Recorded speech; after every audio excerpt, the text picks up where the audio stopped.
Power star Pawan Kalyan గారు మొన్న జరిగిన అసెంబ్లీ ఎలక్షన్స్లో భారీ మెజారిటీతో విజయం సాధించి ప్రస్తుతం ఆంధ్రప్రదేశ్ రాష్ట్ర డిప్యూటీ సీఎంగా వర్క్ చేస్తున్న సంగతి తెలిసిందే. అయితే రీసెంట్గా తిరుమల లడ్డు విషయంలో ఆయన ప్రాయశ్చిత్త దీక్ష తీసుకొని ఈరోజు తిరుమల శ్రీవారిని కాలినడకన దర్శించుకున్నారు.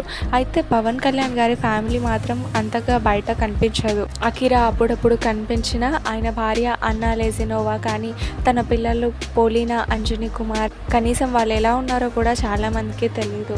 అయితే మొదటిసారి పవన్ కళ్యాణ్ గారు తిరుమలలో తన ఇద్దరు కూతుళ్లతో కనిపించారు.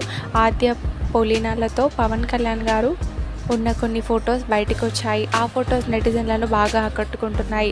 పోలీనాని చాలా ఏళ్ళ తర్వాత చూసిన ఫ్యాన్స్ అంతా పవన్ కళ్యాణ్ గారికి ఇంత పెద్ద కూతుర్లు ఉన్నారా అంటూ షాక్ అవుతున్నారు. ఆ ఫొటోస్ని మీరు ఈ వీడియోలో చూడొచ్చు. వీడియో నచ్చితే లైక్ చేసి మరిన్ని లేటెస్ట్ అప్డేట్స్ కోసం మా ఛానల్ని సబ్స్క్రైబ్ చేసి పక్కనే ఉన్న బెల్ ఐకాన్ని క్లిక్ చేయండి.